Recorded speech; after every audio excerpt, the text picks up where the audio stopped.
하나님이 주시는 복을 내치는 어리석음이 없게 하여 주옵소서. 하나님, 우리 사랑하셔서 우리에게 간구를 응답하여 주시며 하나님의 채우심을 알고 있는데, 안타깝지만 그 하나님의 채우심을 누리고 경험하고 나누며 사는 것이 아니라 그 어느 날부터 하나님이 주신 복을 망각하고 내 것을 취하려 하고 내 것으로 말미암아 하나님 것을 멸시하는 어리석음으로 진정한 복을 놓쳐버리는 어리석음이 있을 수 있사오니, 하나님, 진짜 복이 무엇인지, 무엇을 누려야 될지, 무엇을 나누어야 될지 깨달아 아는 우리가 되게 하여 주시옵소서. 오늘도 감사합니다. 고마우신 예수님 이름으로 기도드립니다. 아멘, 아멘. 오늘 함께 볼 말씀은 열왕기상 9장에서 11장까지 말씀이고요. 그 중에 9장 21절에서 24절까지만 보도록 합니다. 열왕기상 9장 21에서 24까지 같이 한 목소리를 읽겠습니다. 곧 이스라엘 자손이 다 멸하지 못함으로 그 땅에 남아있는 그들의 자손들을 솔로몬이 노예로 역군을 삼아 오늘까지 이르렀으되, 다만 이스라엘 자손은 솔로몬이 노예를 삼지 아니하였으니 그들은 군사와 그 신하와 고관과 대장이며 병거와 마병의 지휘관이 되밀어라. 솔로몬이 이를 감독하는 우두머리 550명이 있어 일하는 백성을 다스렸더라. 바로의 딸이 다윗성에서부터 올라와 솔로몬이 그를 위하여 건축한 궁에 이를 때에 솔로몬이 밀로를 건축하였더라. 아멘. 오늘 본문은 어떻게 들으면 참 좋은 것 같고 어떻게 들으면 좀 안 좋은 것 같고 라고 이야기할 수 있는 부분이 됩니다. 사실은 지난주까지는 솔로몬이 복을 어떻게 받았고 그 복을 어떻게 누렸고 그래서 성전 건축까지 어떻게 이렇게 되었는지를 말씀드렸다면, 이제 오늘 시작되는 이 본문은 사실은 솔로몬의 타락상, 솔로몬이 어떻게 무너져 가고 있는지를 우리는 보게 됩니다.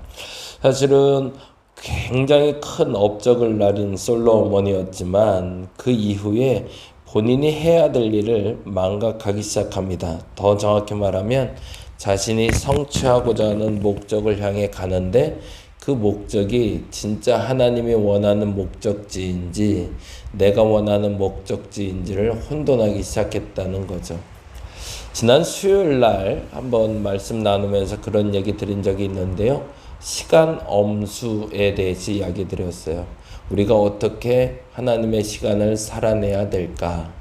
그런데 그 시간을 살아낸다는 것의 기준은 하나님이 우리의 모든 시간의 주관자라는 걸 인정하는 것이고, 또 하나는 모든 사건의 주관자임을 인정하는 것입니다. 그런데 그것을 믿고 의지하고 신뢰하고 따라가는 얘기는 시간을 지배할 수 있는 능력을 허락해 주시는데, 안타깝게도 우리는 시간을 지배하지 못하고 시간의 지배를 받게 될 수밖에 없더라 라는 이야기를 수요 예배 때 드렸어요. 이유가 있습니다. 지금 내 눈에 보이는 이득 때문입니다. 그래서 그 이득을 넘어서 하나님의 뜻을 이루고자 애써야 되는데, 더 큰 이득, 더 쉬운 이득, 더 빠른 이득을 얻기 위해서 안타깝지만 진짜 이루고자 하는 이득은 얻지 못하더라는 거죠. 솔로몬이 지금 왕궁을 짓고 성전을 건축하고 끊임없이 이스라엘의 번영을 만들어 왔습니다. 근데 더 큰 번영을 만들어내고 싶은 욕심이 생겼던 거죠. 근데 그 방법이 다른 방법보다 훨씬 쉬운 방법이 있었던 겁니다.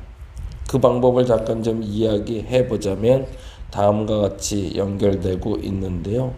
성공의 원인을 자신에게 돌리는 순간부터 교만하여 넘어지는 모습을 봅니다. 솔로몬은 대규모 토목 공사를 위해서 가나안 원주민을 고용하고 있는 모습이 20절에서 21절에 나옵니다. 같이 한번 볼까요? 이스라엘 자손이 아닌 아모리 사람과 헷 사람과 브리스 사람과 시위 사람과 여부스 사람 중 남아있는 모든 사람 곧 이스라엘 자손이 다 멸하지 못함으로 거기다 줄쳐놓죠. 이 말이 무슨 뜻일까요? 솔로몬이 대규모 토목 공사를 위해서 고용한 원주민들은 하나님 뜻에 의해서 쫓아내야 됐던 사람들이라는 겁니다. 그런데 솔로몬이 무엇으로 사용하고 있죠? 저렴한 인력 비용으로 사람을 고용할 수 있으니 이보다 더 득이 될 일이 어디 있는가라고 얘기하는 거죠. 우리나라도 지금 외국인 노동자들이 많이 들어왔어요. 이유는 하나입니다.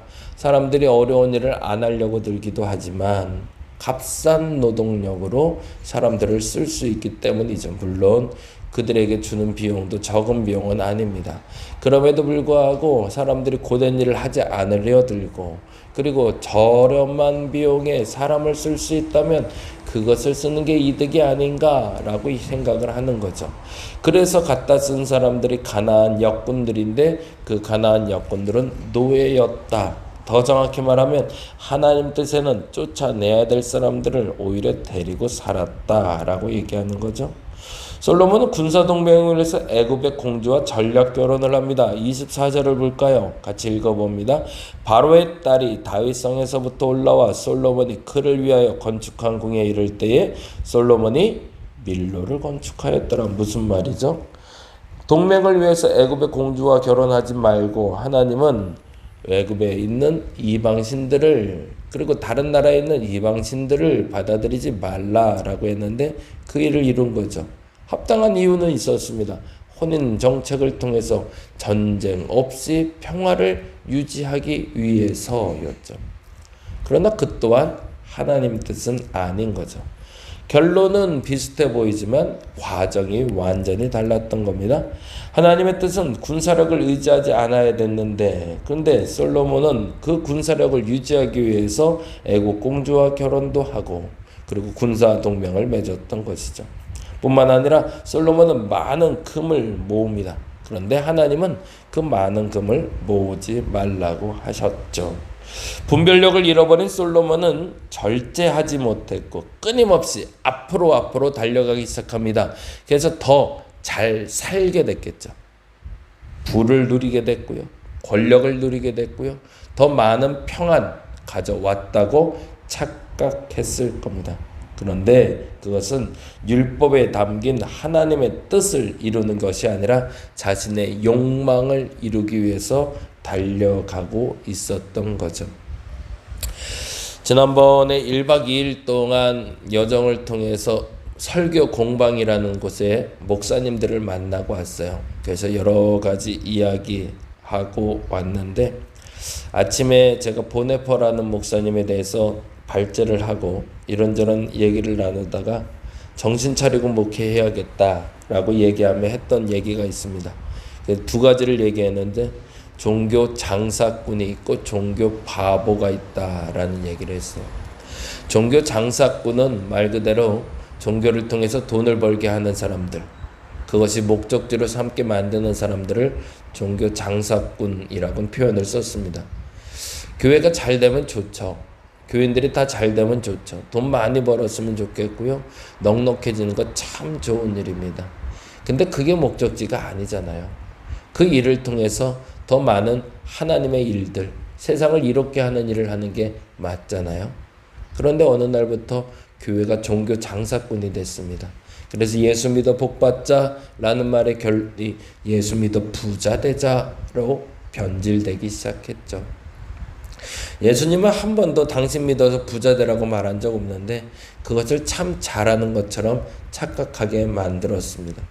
그래서 어느 유명한 부흥사님이시랬는데 제가 이름은 잘 기억을 못하고 어떤 분인지 잘 모르는 게 다행인 것 같은데요.